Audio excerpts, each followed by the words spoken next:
লগি বৈঠার রক্তাক্ত ২৮ অক্টোবর আওয়ামী বর্বরতার এক কালো অধ্যায়। ২০০৬ সালের ২৮ অক্টোবর ঢাকার পল্টন মোড়ে জামায়াত এবং ছাত্র শিবিরের নেতাকর্মীদের ওপর আওয়ামী লীগের নেতৃত্বাধীন ১৪ দলীয় জোটের কর্মীদের লগি, বৈঠা ও অস্ত্রানাস্ত্র নিয়ে হামলার ঘটনা বাংলাদেশের রাজনৈতিক ইতিহাসে এক নৃশংস ও কলঙ্কিত ঘটনা। আমি বারবার বলি, আওয়ামী লীগ এবং গণতন্ত্র একসাথে চলতে পারে না। যদি গণতন্ত্র থাকে, আওয়ামী লীগ থাকে না, থাকতে পারে না। আর আওয়ামী লীগ থাকলে গণতন্ত্র টিকতে পারে না। এটাই আওয়ামী লীগের ইতিহাস।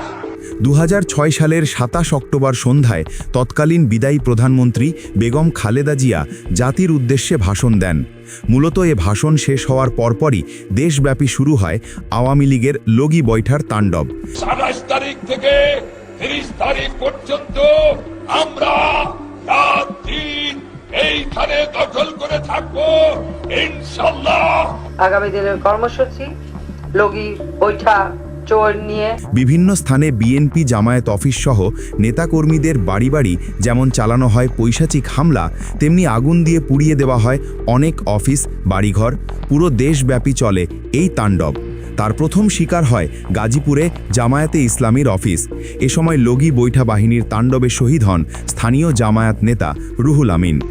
অগ্নিসংযোগ, হত্যা, চতুর্দিকে নৈরাজ্য সৃষ্টি করে বলা বাংলাদেশকে জাহান্নামে পরিণত করার চেষ্টা করছে।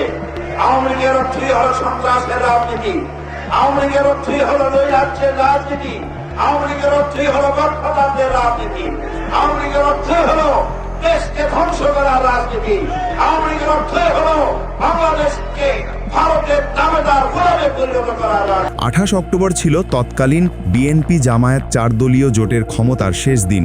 ৪ দলীয় সরকারের ৫ বছর পূর্তি উপলক্ষে জামায়াতে ইসলামী ঢাকা মহানগরীর উদ্যোগে ২০০৬ সালের ২৮ অক্টোবর বিকাল ৩টায় বাইতুল মোকাররমের উত্তর সড়কে পূর্ব নির্ধারিত সমাবেশ ছিল।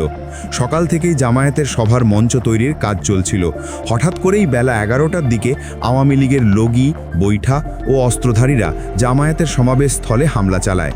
তাদের পৈশাচিক হামলায় মারাত্মকভাবে আহত হয় জামায়াত ও শিবিরের অসংখ্য নেতাকর্মী। তাদের এই আক্রমণ ছিল সুপরিকল্পিত ও ভয়াবহ। তারা একযোগে বিজয়নগর, তোপখানা রোড ও মুক্তাঙ্গন থেকে পল্টন মোড় দিয়ে আক্রমণ চালায়। এক পর্যায়ে আওয়ামী সন্ত্রাসীরা পল্টনের বিভিন্ন গলিতে ঢুকে পড়ে এবং নিরীহ জামায়াত শিবিরের নেতাকর্মীদের বেধড়ক পেটাতে থাকে। পল্টন মোড়ের পৈশাচিকতা সেদিন পুরো পল্টন জুড়ে ছিল লগি বৈঠা বাহিনীর তাণ্ডবতা। লগি বৈঠা আর অস্ত্রধারীদের হাতে একের পর এক আহত হতে থাকে নিরস্ত্র জামায়াত ও শিবিরের নেতাকর্মীরা। আজকে ঢাকা সহ সারা দেশে যেভাবে আওয়ামী লীগের পক্ষ থেকে সন্ত্রাস করা হয়েছে, আমরা সন্ত্রাসের জবাব সন্ত্রাসে দেওয়ার সমর্থনে বিশ্বাস করি না। আমরা গণতন্ত্র বিশ্বাস করি। আমরা বিশ্বাস করি ২০০১ সালে সন্ত্রাসী দলকে যেভাবে ব্যালটের মাধ্যমে পরাজিত করে জনগণ জবাব দিয়েছে, তেমনি ভাবে আগামী জানুয়ারি মাসে নিরপেক্ষ নির্বাচনের মাধ্যমে জনগণ ব্যালটের মাধ্যমে তাদের আজকের এই সন্ত্রাসের জবাব দেবেন। ২০০৬ সালের ১৮ সেপ্টেম্বর পল্টন ময়দানের মহাসমাবেশ থেকে আওয়ামী লীগের সভানেত্রী শেখ হাসিনা তার কর্মীদের লগি বৈঠা নিয়ে ঢাকা অবরোধের আহ্বান জানিয়েছিলেন। তার এই আহ্বানে সাড়া দিয়েই আওয়ামী লীগ সহ ১৪ দলের কর্মীরা লগি বৈঠা ও আগ্নেয়াস্ত্র নিয়ে ২৭ অক্টোবর থেকে ঢাকাসহ সারা দেশে ত্রাসের রাজত্ব কায়েম করে। ২৮ অক্টোবর ঢাকার আশেপাশের এলাকা থেকে প্রচুর সশস্ত্র সন্ত্রাসী নারকীয় তাণ্ডব চালানোর জন্য রাজধানীতে জড়ো হয়। জামায়াতের সভাস্থলের আশেপাশের ভবনের ছাদে উঠে বোমা ও বিভিন্ন ধরনের আগ্নেয়াস্ত্রসহ অবস্থান নেয়। আওয়ামী লীগ ও ১৪ দলের শীর্ষ নেতারা উত্তেজনাকর বক্তব্য দিয়ে জামায়াত শিবিরের উপর হামলার জন্য তাদের সন্ত্রাসী বাহিনীকে উস্কানি দিচ্ছিল। কিন্তু একটি দল যেহেতু মনে করে নিয়েছে স্বাভাবিকভাবে ক্ষমতা হস্তান্তরিত হলে আগামী নির্বাচনে তারা সুবিধা করতে পারবে না, তারা গায়ের জোরে মাঠ দখলে রেখে আগামী নির্বাচন তাদের অনুকূলে নিতে চায়। প্রিয় ভাইরা, এজন্যই তারা এই অপরাজনীতির মাধ্যমে তারা যেন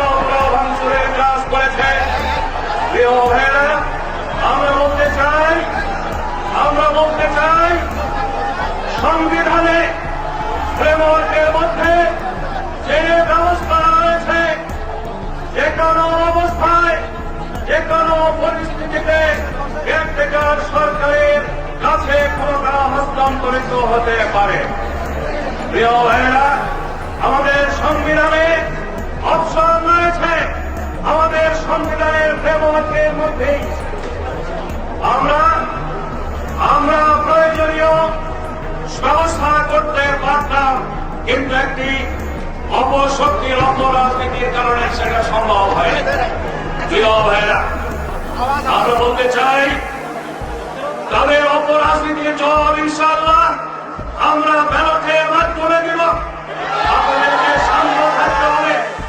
আজকে এই সমাবেশ সফল করার জন্য আওয়ামী সন্ত্রাসীদের হাতে জাহিদ সহ 3 জন ভাই শাহাদাত বরণ করেছে। জামায়াত শিবিরের নেতাকর্মীরা সেদিন আওয়ামী লীগ ও বাম সন্ত্রাসীদের দ্বারা প্রকাশ্যে লগি বৈঠার আঘাতে নির্মমভাবে নিহত হন। সবচেয়ে ভয়াবহ দৃশ্যটি ছিল পল্টন মোড়ে, যেখানে মুজাহিদুল ইসলাম নামের এক কর্মীকে মাটিতে ফেলে একাধিক হামলাকারী লগি ও বৈঠা দিয়ে উপর্যুপরি আঘাত করে মৃত্যু নিশ্চিত করে। নিহত মুজাহিদুল ইসলামের নিথর দেহের ওপর হামলাকারী কয়েকজন আওয়ামী দুর্বৃত্তকে লাফাতে ও উল্লাস করতে দেখা যায়। এই নৃশংস দৃশ্যটি পরবর্তীতে মানবতার বিরুদ্ধে অপরাধ হিসাবে চিহ্নিত হয় এবং দেশে বিদেশে নিন্দিত হয়। আওয়ামী লীগ সহ 14 দলের সন্ত্রাসীদের লগি বৈঠা নির্মম প্রহার, গুলি আর ইটপাটকেলের আঘাতে সেদিন জামায়াত শিবিরের নিহত নেতাকর্মীরা হলেন জসিমউদ্দিন, মুজাহিদুল ইসলাম, গোলাম কিবরিয়া শিপন, ফয়সাল ও হাবিবুর রহমান। এছাড়াও আহত ছাত্র শিবির কর্মী সাইফুল্লাহ মোহাম্মদ মাসুম ঘটনার 2 দিন পর হাসপাতালে মারা যান। সেদিন আওয়ামী লীগ সন্ত্রাসীদের হামলায় শত শত জামায়াত ও ছাত্র শিবিরের নেতাকর্মীরা আহত হয়েছিলেন। এই নির্মম ঘটনা বাংলাদেশের পরবর্তী রাজনৈতিক প্রেক্ষাপটে গভীর প্রভাব ফেলে এবং হাসিনা ও তার দল আওয়ামী লীগকে আরও বেশি সহিংস করে তোলে, যার পরিক্রমায় খুনি হাসিনা 2009 সালের 25 ও 26 ফেব্রুয়ারি পিলখানায় সুপরিকল্পিতভাবে গণহত্যা চালিয়ে 57 জন সেনা কর্মকর্তা সহ অনেককেই হত্যা করেছিল। এরপর 2013 সালের 28 ফেব্রুয়ারি থেকে 7 মার্চ পর্যন্ত আল্লামা সাইদির রায়কে কেন্দ্র করে নির্বিচারে গণহত্যা চালিয়ে 1.5 শতাধিক মানুষকে হত্যা করে এর কয়েক মাসের মধ্যেই 2013 সালের 5 ও 6 মে শাপলা চত্বরে গণহত্যা চালিয়ে অগণিত মানুষকে হত্যা এবং সর্বশেষে 2024 সালের জুলাই ও আগস্ট মাসে 2 সহস্রাধিক ছাত্র জনতাকে হত্যা করে খুনি হাসিনা তার প্রভু দেশ ভারতে পালিয়ে যায়। এছাড়াও তার ফ্যাসিস্টবাদী আমল জুড়ে হাজার হাজার গুম খুনের তারতাজা ইতিহাস তো আছেই।